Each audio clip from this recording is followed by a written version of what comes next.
Hello friends, how are you? I hope you all are doing really well and your preparations are also going well for your upcoming attempt.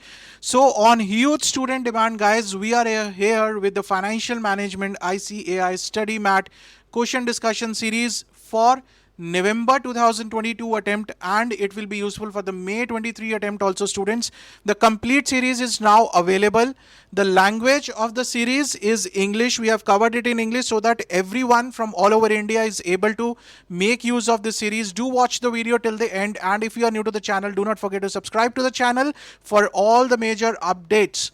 Right? So guys, this is a demo lecture for the Financial Management ICAI Study Mat question discussion series available on our mobile app, Android as well as iOS mobile app. All the links are given in the video description, that how to download the app and how to access it. Already some of the students knew about this series and they have already joined it, and thousands of students have already benefited from the cost accounting ICAI Study Mat series, and many students were already requesting for this financial management series, but due to some constraint we couldn't bring it for the May 22 attempt. But yes, for November 22, May 23, sir, the series is now available, updated as per the new syllabus. This is a demo lecture now for all of you that will be coming following this video, right? A demo lecture of this financial management. How to join it? To join the series, you have to download our apps, the Android app or the iOS app as per your availability.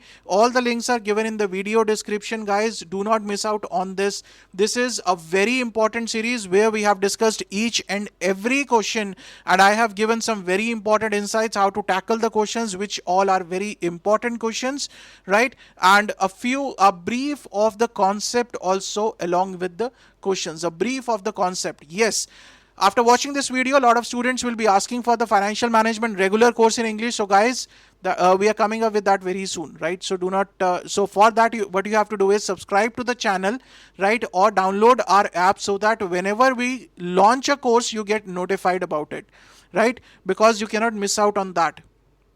Okay, so guys, all the best. Watch this video, watch this demo lecture, enjoy it till the end.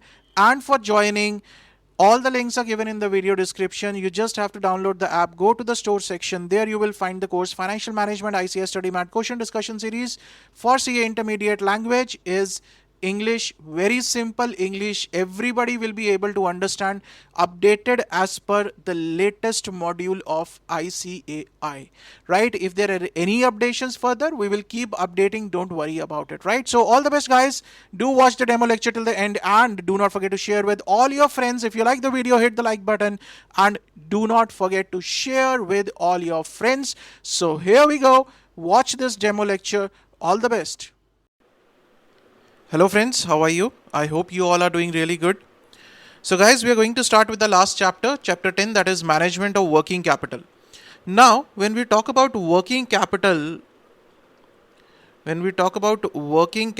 I divide this chapter into three parts. One is the management of working capital. Second is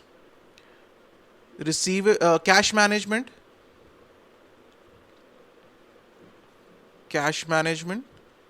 and third one is debtors management, debtors, or what we call it as receivables management, right? So we'll divide the working capital into majorly three parts. There are two other parts. One is inventory management, that we are not going to touch upon because that is same as the material costing that we have done in the cost accounting, right? That is absolutely same, where you calculate EOQ and all that, right? So inventory management we are not going to touch upon. The two other topics which we are not going to touch upon is, one is inventory management and other one is creditors management. Creditors management is not at all important from examination point of view. It has never been asked, right? So there is a formula just to remember and solve it, nothing else to be done, right? The most important parts are these three. These are very important from examination point of view, right? So the first thing that we are going to start in this is the management of working capital. So first you need to understand what is working capital. The first thing, just a brief of it, what is working capital, so you are able to understand the questions. What is working capital? Working capital is normally written as working capital is equal to current assets minus current liabilities, right? Now, what is working capital? If as a layman we talk, working capital is the money that you require for your day-to-day expenses after paying off your liabilities, right? For example, cash is your current asset, right? Let's say you have a cash of rupee 1, say rupees 100, okay, fine, rupees 100, right? You have 100 rupees as cash in your pocket. Now this cash is your what? This is your current asset, right? And you have to pay a current liability of 100 rupees. Now what will happen? Will there be any money in your pocket left? No, sir. You have 100 rupees in your pocket and you have to pay that 100 rupees to an outsider. That is your current liability. Will you have any money left in your pocket? No, sir. Right? Then how will you meet your day-to-day expenses? You will not be able to. Right? Say your father asked you that go to the market, or your mother asked you go to the market and bring some vegetables. Okay, you have 100 rupees in the pocket. Now 100 rupees you have to give to your friend from whom you have borrowed those 100 rupees. Right? Now if you give it to your friend, that is a current liability. You return it back to your friend. Will there be any money left for the vegetables? No, sir. There will be no money left for the vegetables. Right? In the second case, say you have a cash of 200 rupees. Right? This is your current asset. Now you have to pay 100 rupees to your friend from whom you have borrowed the money. So the remaining 100 rupees, right? This is your current liability, remaining 100 rupees. Now this 100 rupees you can spend on anything that you wish to. You can buy vegetables or any other day-to-day expenses that you wish to do. So this 100 rupees is what? This 100 rupees is known as your working capital, right? Now, what is the importance of studying this management of working capital? See, this working capital should not be in excess or should not be in shortage, right? For example, shortage we have already seen, right? This is the case of shortage of working capital. This is the case of shortage of working capital, right? Now, what is the disadvantage of having excessive cash in the pocket? What is the disadvantage of that? Let's say you have a cash of 2000 rupees in your pocket, right? This is your current asset and your current liability is only 100 rupees. This is your current liability, right? So what is the excess amount that you are having? 1900 rupees you have. This is working capital that you have, right? Now you need to analyze whether you actually need 1900 as working capital. Will your day-to-day expenses be 1900? Right? Say, for example, your day-to-day expenses which you have to meet through working capital are just 500 rupees. Right? You are still having an excess of 1400 rupees as the working capital. This is known as excess working capital, which we do not require. Right? This is excess of working capital. Now, what is the disadvantage of having this excess working capital? You could have deposited this 1400 in the bank. You could have deposited this 1400 in the bank and earned interest on it. Isn't it? Whereas you are carrying this 1400 in your pocket as cash. This is the disadvantage of having excess working capital. So this chapter tells us that what should be the optimum working capital that a business needs to have, right? This is the importance of this first part, that is management of working capital. Working capital is the money that you need to have for the day-to-day expenses. Say you want to buy a car of 16 lakh rupees, right? And you have 16 lakh in the pocket. What you will do? Will you be spending 16 lakh in the bank account? If you have, will you be spending the whole of 16 lakh on buying that car? Then how will you run your home? Right? So working capital is the excess of current assets over current liabilities, that after paying off your liabilities, you must have some amount for your day-to-day expenses, but it should not be the excess amount, because excess amount, that is also a loss of opportunity, right? That is this becomes my opportunity cost. Now this becomes my opportunity cost. This interest, the interest part especially on this amount, becomes my opportunity cost, that I could have deposited this 1400 in the bank and earned interest on that. Clear? So this is the importance of this working capital. Okay, let's now begin with the practical part of working capital. Let's see illustration number 1. Where it is? Here it is, sir. Right? Let's start with illustration number 1. A firm has the following data for the year ending 31st of March 2021. Sales are given 1 lakh units at the rate of rupees 20 lakh. Earnings before interest and taxes 2 lakh, that is EBIT. Fixed assets 5 lakh rupees.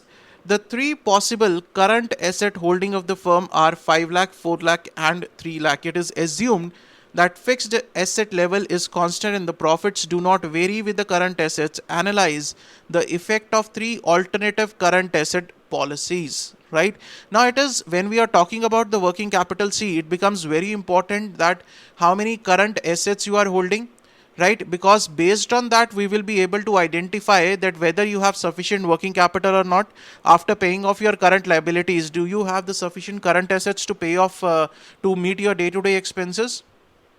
Right? So the current assets are important in working capital in this way. Okay. Right, sir. So the effect of alternative current asset policies: conservative, moderate and aggressive. Why it is known as conservative? Because the conservative person is having more of cash in the pocket, moderate is having a moderate level of cash, and aggressive person is holding less of cash. Right? So these are the three approaches basically. A conservative person says, no, I will have more of cash in my pocket, right, for meeting my day-to-day expenses and for paying the current liabilities. A moderate person will say, I don't want excess of cash and I don't want to have the shortage of cash. Aggressive person says, I will take the more of risk, right? I will keep less of cash and invest the rest of the cash in some in any of the investments and earn return from that. Right? So these are the three approaches basically: conservative, moderate and aggressive. Now the sales are going to remain the same, that is 20 lakh each. Earnings before interest and taxes is given to you. Current asset level is given to you. Fixed assets are given to you, 5 lakh, 5 lakh. So total assets are given, that is 10 lakh, 9 lakh and 8 lakh. Return on total assets. Return means the EBIT. This is the return basically by employing these total assets. What is the amount of earnings that you are earning? Right? Amount of profits, you can say, that you are earning. This return on total assets we have studied in the chapter of ratio analysis, the first chapter that we did. Right? So EBIT divided by total assets, 20%, 22.22% and 25%. Current asset to fixed asset. What is the ratio of current asset to fixed asset? 1, 0.8 and 0.6. Now see, the conservative person, he is earning less. He is earning only 20% because he is holding more of money as the current assets, right? He is conservative in his approach. One thing you must have listened, that higher the risk, higher the return. Now this is a very common higher the risk, higher the return. Right? Very common phrase that we have often learned, and this is very commonly used in the financial management, that higher the risk, higher the return. Right? So this conservative person, he says that whatever I earn, I am satisfied with that. I want to move ahead with the conservative policy. I don't want the losses in my life, and whatever I have, I want to hold more in the current assets. Okay, so 20%. Whereas the person who was very aggressive is in his approach, he said, I will hold less of cash and the rest of the money I will invest or do whatever and earn the higher rate of return, that is 25%. Right? I will have less of current asset as compared to the fixed assets. Right? A moderate person will be earning moderately. Now this is what is written here. The aforesaid calculation shows that the conservative policy provides greater liquidity to the firm. Obviously, the firm has the higher liquidity, right? Liquidity means that firm, if required, can convert its current assets into cash. Right? They have the higher liquidity, that in case in future there is an immediate need of the cash, they have the sufficient current assets to liquidate and pay for that. Right? But lower return on the total assets. On the other hand, the aggressive policy gives the higher return but low liquidity and thus is very risky. The moderate policy generates the return higher than the conservative but lower than the aggressive policy. This is less risky than aggressive but riskier than the conservative policy. In determining the optimum level of current asset, the firm should balance the profitability, solvency tangle by minimizing the total assets and the cost of liquidity and the cost of illiquidity. So there are many factors that the company should consider into. Right? So this was a very basic illustration, I will say, for working capital, that why there is a need, why we focus on the current assets, what is the need of that. Okay, that was a very basic example, very basic illustration of working capital. Now, this is an important part now which is starting, that is estimation of the working capital needs, working capital cycle that we are going to study, operating of the working capital cycle, right? Okay, illustration number 2. Now, before illustration number 2, let's try to understand a small thing, that is, what is an operating cycle? Working capital operating cycle. Working capital operating cycle. Right, sir. Let's try to understand. Say you are a manufacturer, okay? You buy a raw material. What is the first step? The first step is you buy raw material, right? And pay to the creditors, right? So I'll write R here.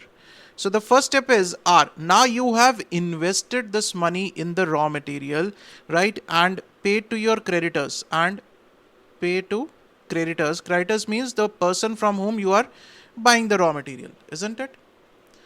Say you have invested 1 lakh rupees, right?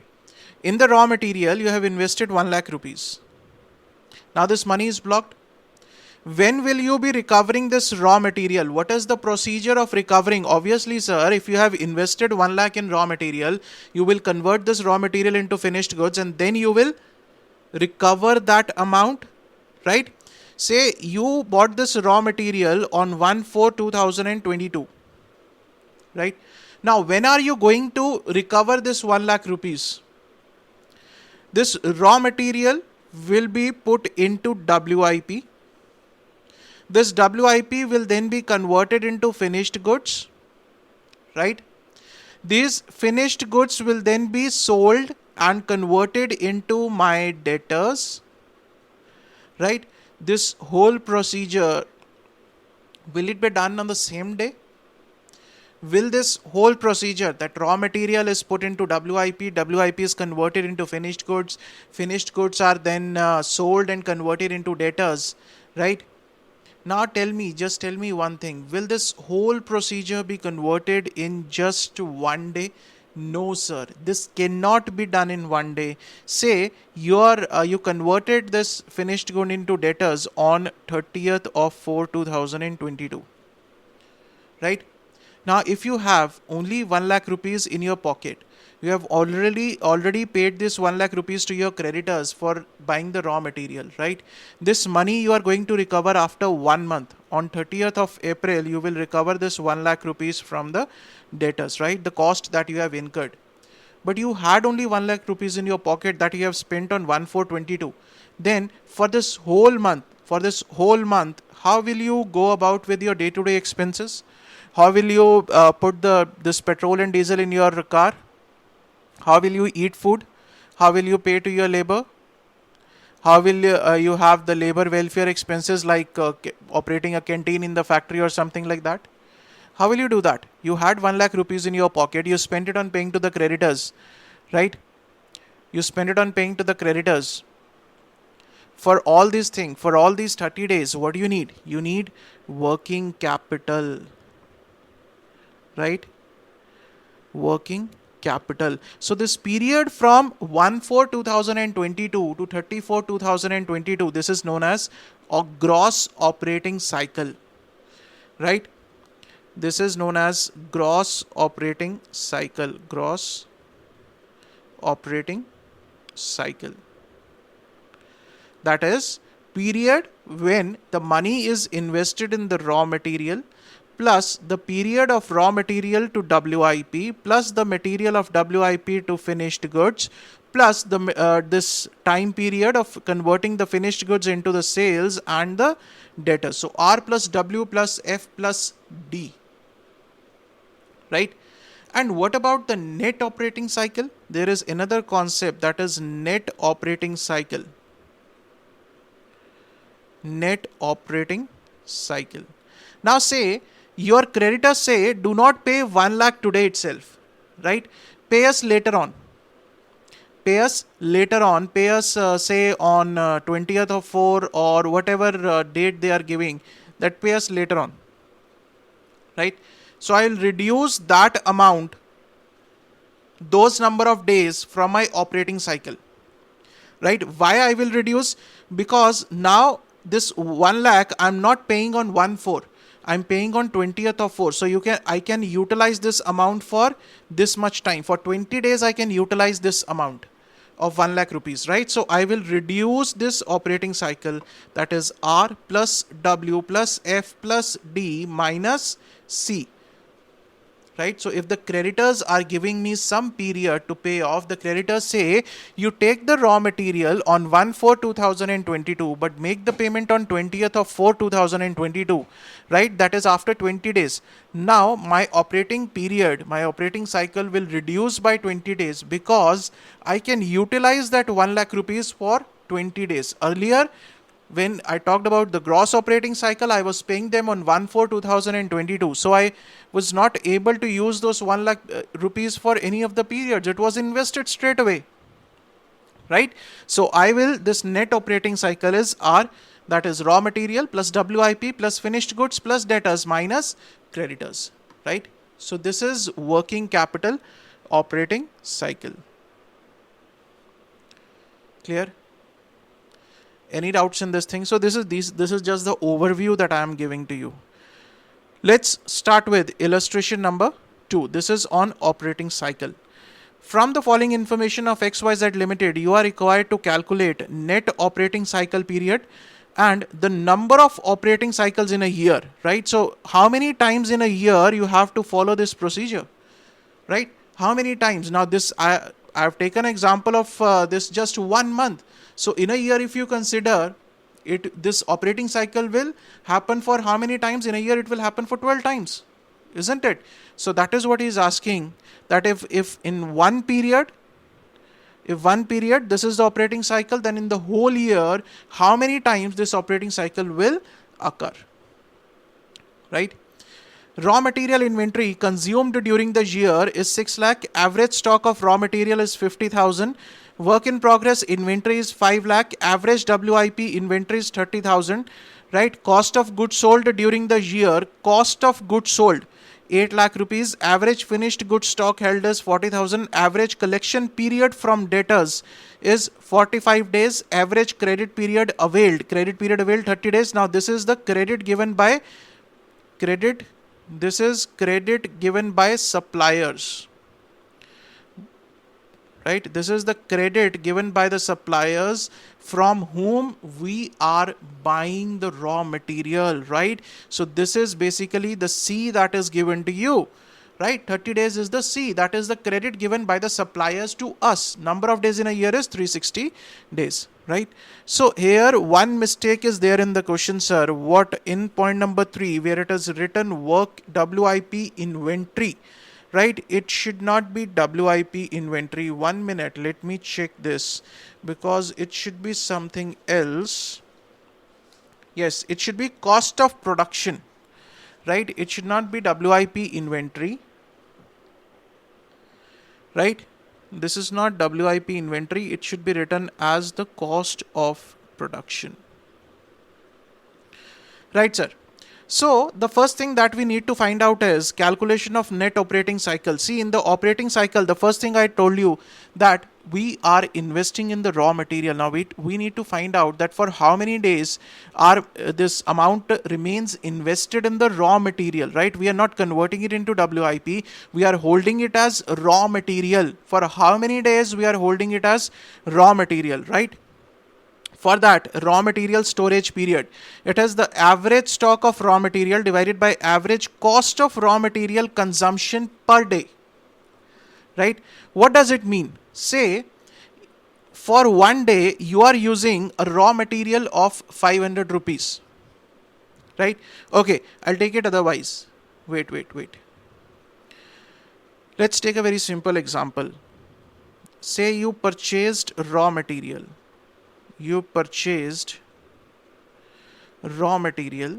worth rupees 5,000, right? And one day consumption of raw material is worth rupees 500 of raw material, right? Now can you tell me the number of days for which this raw material will run? That is known as raw material storage period, right? Now I have invested 5,000. Everyday consumption is 500. So this 5,000 is invested in the raw material for how many days? That is 5,000 divided by 500. That is for 10 days, because on an average for 10 days this raw material will this amount will remain invested in the raw material, because raw material has not been fully converted into WIP, right? So what is purchased raw material? This is the average stock of raw material that is there, divided by the cost of raw material consumption for one day, right? So what is the average stock of raw material? Average stock of raw material is 50,000. And what is the average cost of raw material consumed per day? You are given the raw material consumption during the whole year. 6 lakh is during the whole year. So you need to find out for one day. How will you find it for one day? 6 lakh divided by 360 days. 6 lakh divided by 360. So this comes to 1667. Right? Let's see. 50,000 average stock of raw material divided by the consumption per day. Consumption per day is 1667. 30 days is the raw material storage period, that on an average, if we are holding a raw material of 50,000, it is there in the storage. The amount is invested in the raw material for 30 days. Right? The amount there remains invested for 30 days. After that, we have the work in progress inventory holding period, that is WIP. Now, the second thing is that once you have moved from the raw material to WIP, for how many days the amount remains invested in the WIP. Now, which amount?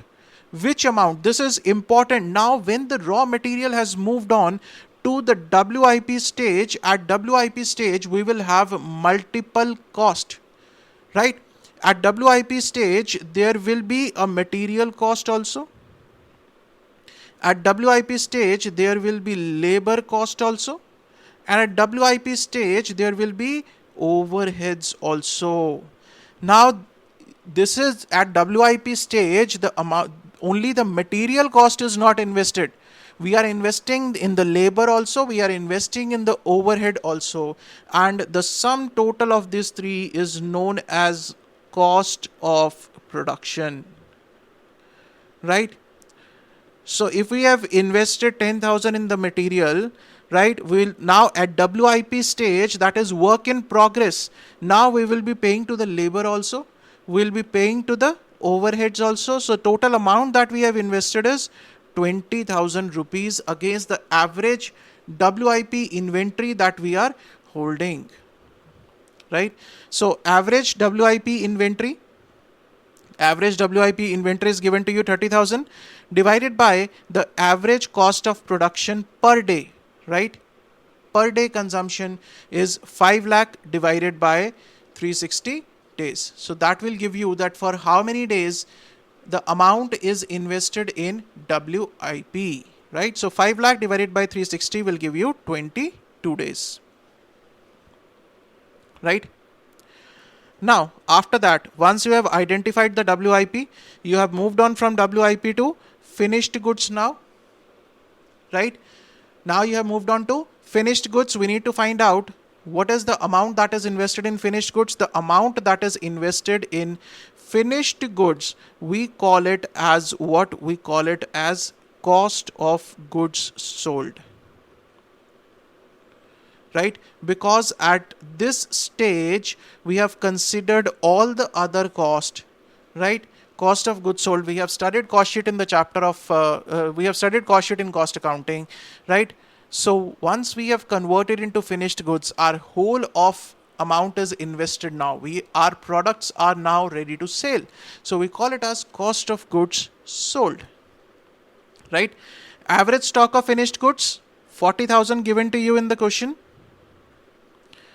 right?